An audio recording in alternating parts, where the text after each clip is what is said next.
Salam dalam kasih Kristus. Bapak Ibu Saudara, setiap tanggal 21 Mei kita memperingati Hari Reformasi Nasional. Ya, apakah kita masih ingat Bapak Ibu Saudara ya tentang momentum tersebut? Momentum yang pada saat itu mungkin benar-benar menjadi sebuah masa yang entah bagaimana cara mengungkapkannya. Karena didahului dengan berbagai macam peristiwa berdarah, berbagai macam peristiwa yang membuat kita mungkin saat itu berpikir apakah nasib bangsa kita sebegininya gitu ya, karena kita melihat orang-orang saling membunuh, saling melukai dan lain sebagainya. Tapi pada akhirnya ketika 21 Mei tahun 98, Presiden kita pada saat itu, Presiden Soeharto, menyampaikan pernyataan bahwa dia lengser atau mundur, itu dibarengi dengan ungkapan sukacita yang sangat besar, yang kemudian memulai sebuah era yang baru yang disebut sebagai Orde Reformasi. Ya, setidaknya gitu ya, walaupun kalau dilihat sampai dengan sekarang mungkin ada juga banyak hal yang terjadi yang juga tidak terlalu ideal dalam konteks reformasi atau kebebasan. Ya, reformasi dalam bentuk kebebasan ya, kebebasan berpendapat, mengekspresikan berbagai macam hal, karena kadangkala kebebasan kalaupun tidak bertanggung jawab itu mungkin juga tidak terlalu baik outputnya ya pada saatnya. Tapi terlepas dari itu, momentum reformasi harusnya mengingatkan kita juga bahwa reformasi telah terlebih dahulu Kristus lakukan terhadap diri kita, Bapak Ibu Saudara. Ya, Kristus lebih dulu melakukan sebuah tindakan reformasi yang memperbarui diri kita, yang mengubah diri kita. Kita mau lihat dari surat Kolose pasal yang ketiga, Kolose pasal yang ketiga ayat 9 dan 10 yang mengatakan demikian. Jangan lagi kamu saling mendustai, karena kamu telah menanggalkan manusia lama serta kelakuannya, dan telah mengenakan manusia baru yang terus-menerus diperbarui untuk memperoleh pengetahuan yang benar menurut gambar penciptanya.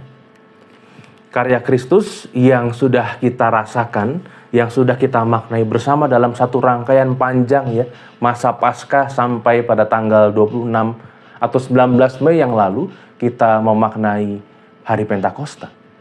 Ya, kita memaknai, kita mengingat betapa besarnya karya Kristus, kasih Kristus yang telah mereformasi diri kita, memperbarui diri kita.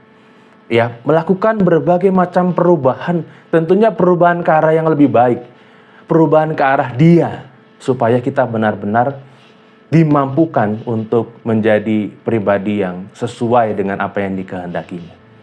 Namun masalahnya, pertanyaannya adalah apakah kita benar-benar menunjukkan bahwa kita adalah pribadi yang sudah mengalami sebuah reformasi ketika kita berjumpa dengan Kristus, ketika kita hidup dalam Kristus. Karena jangan-jangan seperti yang mungkin banyak terjadi dalam konsep reformasi yang ada di negara kita.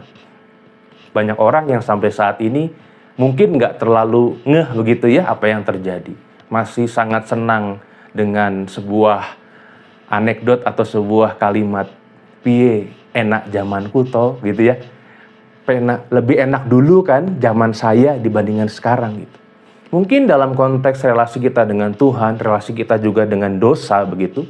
Kadangkala ketika kita ingin secara sadar berubah menjadi lebih baik, yang kita ingat adalah kita mungkin belum benar-benar ingin meninggalkan hidup lama kita. Mungkin kita belum menemukan alasan yang kuat kenapa saya harus menjadi pribadi yang disebut sebagai manusia baru, karena saya masih betah dengan yang lama. Hal itu yang mungkin saja membuat kita tidak bisa optimal di dalam menunjukkan bahwa kita adalah orang-orang yang sudah mengalami karya Kristus yang mengubah dan memperbarui kita. Mari kita terus merendahkan diri kita dan membiarkan Tuhan Yesus terus bertahta dan berkuasa, Roh Kudus bekerja dalam diri kita, sehingga kita lakukan sesuai dengan apa yang diinginkannya. Kita berdoa. Kami bersyukur ya Tuhan untuk segala sesuatu yang Kau nyatakan dalam kehidupan kami, untuk karya-Mu yang telah mengubah dan memperbarui kami.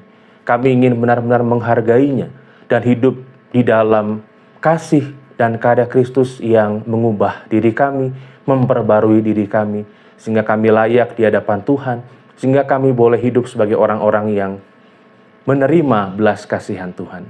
Terima kasih Tuhan, kami bersyukur dan kami percaya penyertaan pemeliharaan Tuhan senantiasa dinyatakan atas kami.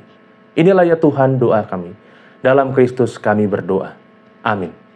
Sebuah pujian untuk kita renungkan bersama. Tuhan Yesus memberkati.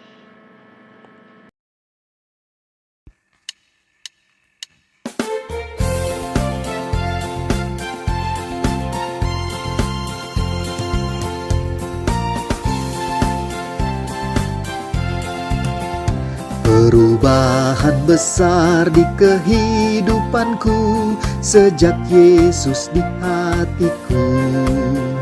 Di jiwaku bersinar terang yang cerlang sejak Yesus di hatiku. Sejak Yesus di hatiku. Sejak Yesus di hatiku. Jiwaku bergemar bagai ombak besar sejak Yesus di hatiku.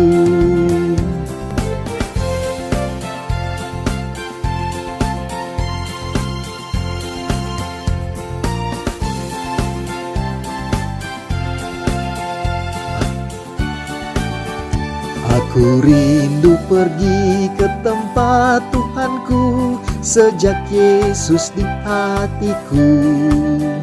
Aku riang gembira berjalan terus sejak Yesus di hatiku. Sejak Yesus di hatiku. Sejak Yesus di hatiku.